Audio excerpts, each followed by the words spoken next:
Hello, kamusta at welcome back sa aking channel. Alam mo ba yung pakiramdam na gusto mong magtiwala?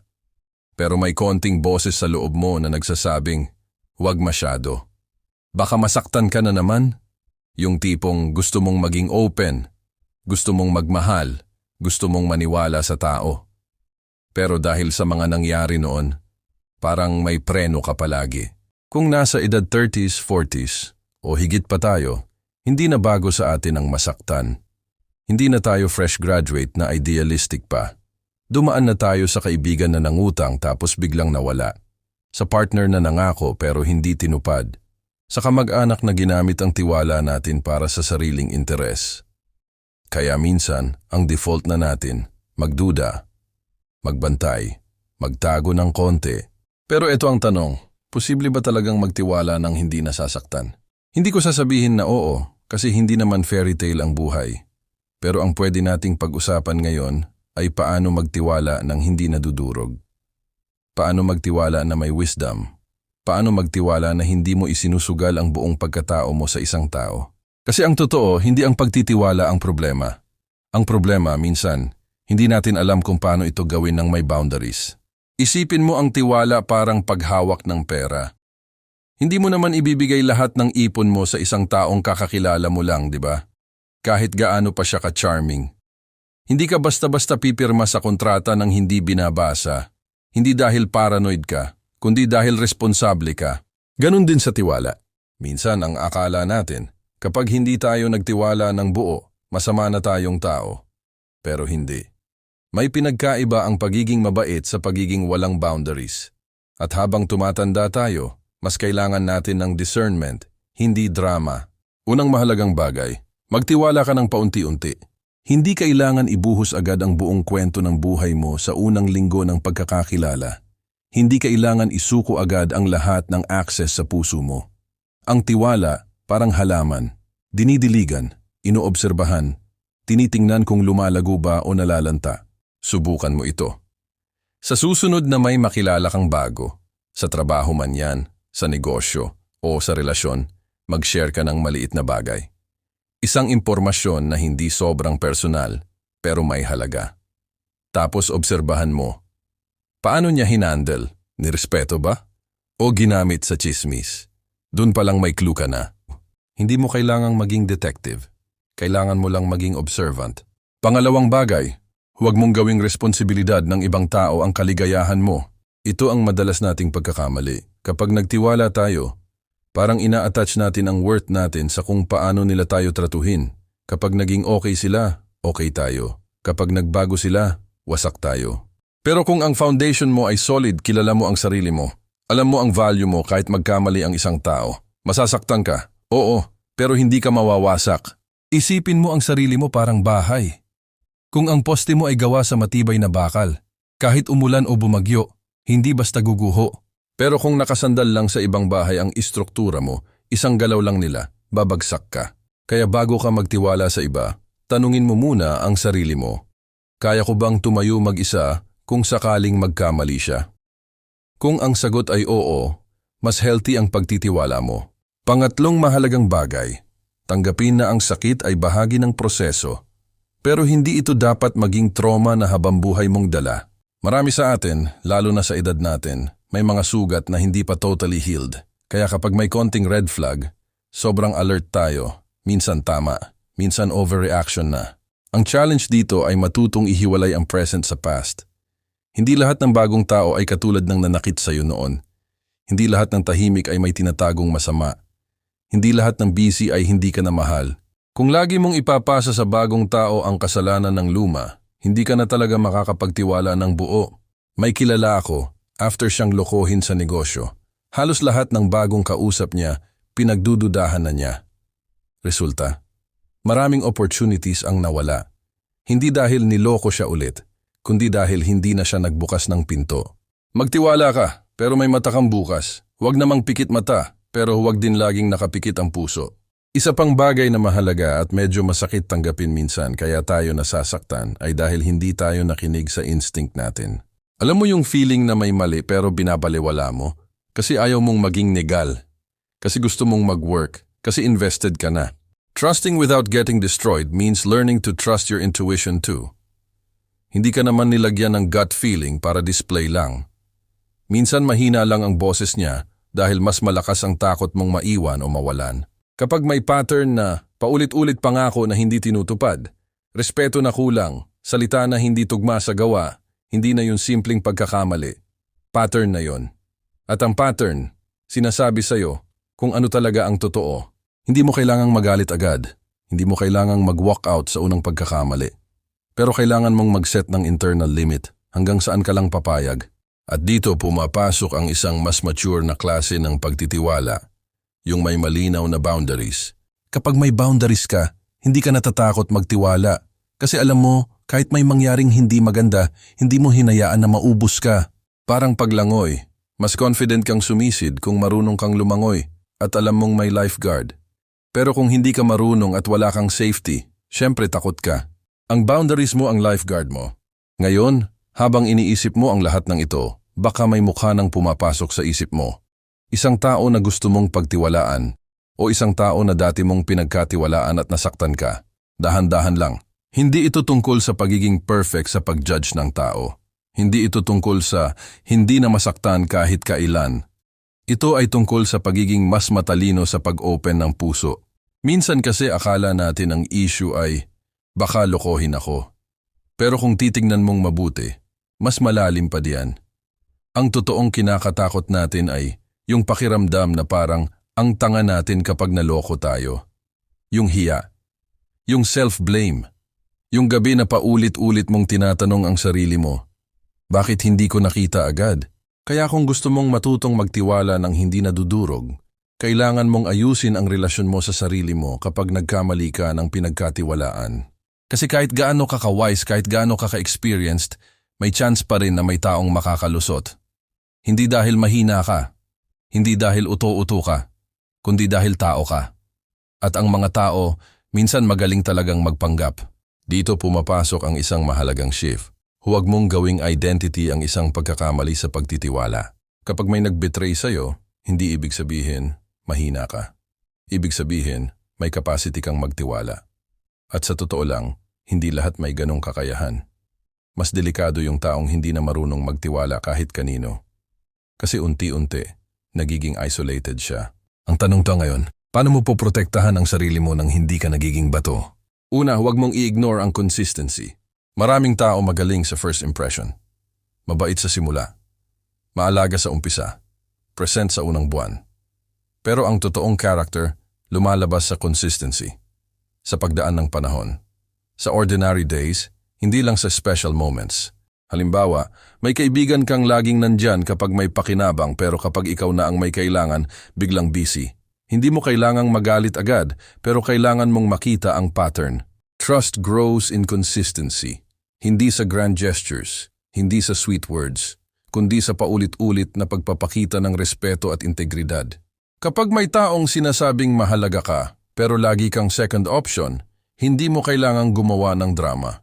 Kailangan mo lang tanggapin ang data na ipinapakita niya. Mature na pagtitiwala ang nakabase sa ebidensya, hindi sa fantasy. Pangalawa, matutong magtiwala pero hindi mag-overshare agad ng vulnerability. Alam mo, may difference ang pagiging open sa pagiging emotionally exposed ng sobra. Hindi lahat ng nakikinig ay may kapasidad mag-ingat ng kwento mo. May iba, curious lang. May iba, bored lang. May iba, gagamitin palaban sa'yo kapag nagkaproblema. Kaya habang nagbubukas ka ng puso, tanungin mo ang sarili mo, na-earn na ba niya ang level na ito ng access? Isipin mo ang puso mo parang bahay na may mga kwarto. Hindi lahat ng bisita pinapapasok sa master's bedroom. May mga hanggang sala lang, may mga hanggang kusina, at may iilan lang na talagang pwede sa pinaka-private na parte. Hindi ito pagiging plastic, ito ay pagiging wise. And pangatlo, huwag mong isakripisyo ang self-respect mo para lang masabi mong nagtiwala ka.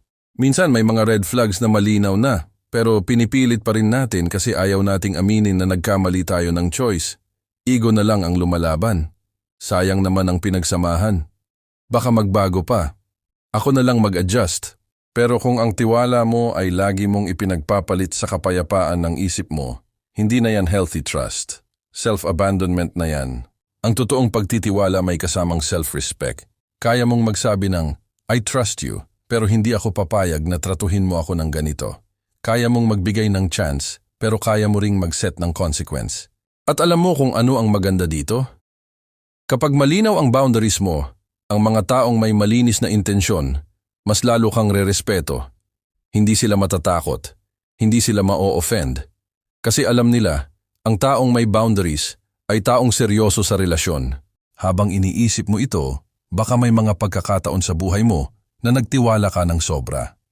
Baka may mga panahong masyado kang nagbantay hanggang wala nang nakapasok. Parehong extreme yon.